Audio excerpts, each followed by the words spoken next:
Hi, welcome back to my channel. எல்லோரும் எப்படி இருக்கீங்க?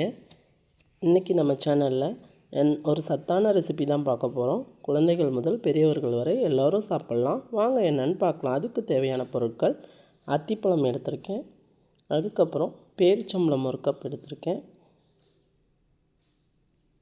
அதுக்கப்புறம் முந்திரி பருப்பு, பாதாம், நிலக்கடலை, sunflower seeds, pumpkin seeds, வெள்ளரி விதை, நெய், இது எல்லாத்தையும் வச்சு ஒரு சூப்பரான ஹெல்த்தியான ரெசிபி பார்க்க போகிறோம். ஃபஸ்ட்டு நம்ம அடுப்பில் ஒரு கடாய் வச்சுக்கிறோம். அதில் நெய் கொஞ்சம் ஆட் பண்ணி அதில் ஃபஸ்ட்டு முந்திரி பருப்பு ஆட் பண்ணிக்கிறோம். அது கூட பாதாம் பருப்பும் ஆட் பண்ணிக்கிறோம். இதை நல்லா கொஞ்சம் மிதமான சூட்டில் ட்ரை ரோஸ்ட் பண்ணிக்கிறோம். அடுப்பை மிதமான சூட்டில் தாங்க வைக்கணும். ஏன்னா ரொம்ப வேகமாக வச்சா நம்ம போடக்கூடிய பொருட்கள் எல்லாம் கரிஞ்சு போயிடும். அதுக்கப்புறம் நிலக்கடலை ஆட் பண்ணிக்கிறோம்.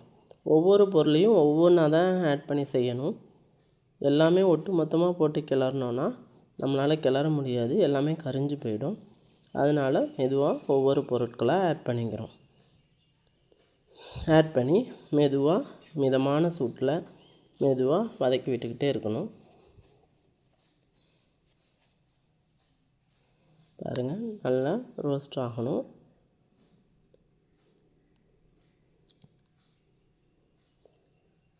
இது பார்த்திங்கன்னா நம்ம உடல் வலிமை பெறும், உடல் நலத்திற்கு ரொம்ப நல்லதுங்க.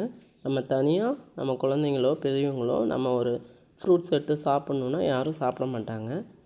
அதனால் நம்ம இது மாதிரி செஞ்சு கொடுத்தோன்னா எல்லாருமே விரும்பி சாப்பிடுவாங்க. இந்த வீடியோவை கடைசி வரைக்கும் ஸ்கிப் பண்ணாமல் பாருங்கள். பிடிச்சிருந்தா சப்ஸ்கிரைப் பண்ணிக்கோங்க. இது மாதிரி அடுத்தடுத்த வீடியோஸ் வேணும்னா நம்ம சேனலை சப்ஸ்கிரைப் பண்ணிவிட்டு பெல் ஐக்கானையும் கிளிக் பண்ணிக்கோங்க. நம்ம மிதமான சூட்டில் ஒவ்வொன்றா வறுத்து ஆற வச்சு எடுத்து மிக்ஸி கப்பில் சேர்த்துக்கிறோம். மிக்ஸி கப்பில் சேர்த்த உடனே மிக்ஸி கப்பில் எல்லாத்தையும் ஒரே டைமில் சேர்த்து நம்மளால் கிரைண்ட் பண்ண முடியாது. அதனால் கொஞ்சம் கொஞ்சமாக கிரைண்ட் பண்ணி எடுத்துக்கிறோம்.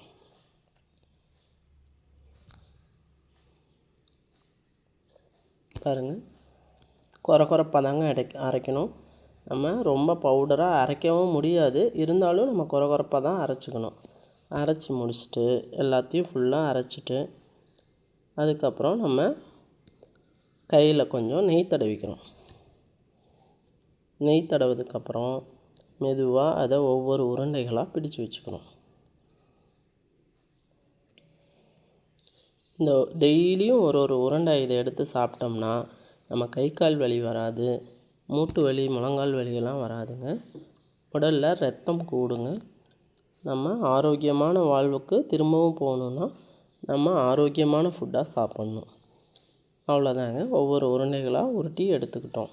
இப்போ பார்த்திங்கன்னா இதை ஒரு ஏர்டைட் கண்டெய்னரில் ஸ்டோர் பண்ணி வச்சுக்கிட்டிங்கன்னா இதை டெய்லி ஒவ்வொன்றா எடுத்து சாப்பிட்டுக்கலாம். நம்ம சேனல் பிடிச்சிருந்தா மறக்காமல் சப்ஸ்கிரைப் பண்ணுங்கள். தேங்க்ஸ் ஃபார் வாட்சிங். இது போல் பல வீடியோஸை அடுத்தடுத்து நான் உங்களுக்கு கொடுத்துக்கிட்டே இருக்கேன். தேங்க்யூ. நம்ம சேனல் பிடிச்சிருந்தா சப்ஸ்கிரைப் பண்ணிக்கோங்க. இது மாதிரி பல வீடியோஸ் நம்ம சேனலில் வந்துக்கிட்டே இருக்கும். மறக்காமல் பாருங்கள். ஹெல்த்தியாகவும் ஆரோக்கியமாகவும் நம்ம வாழணுன்னா இது மாதிரி ஹெல்த்தி ரெசிபீஸை சாப்பிட்டு நம்ம உடம்பை ஆரோக்கியமாக வச்சுக்கலாம். தேங்க்ஸ் ஃபார் வாட்சிங். மீண்டும் அடுத்த வீடியோவில் சந்திக்கலாம். பாய்.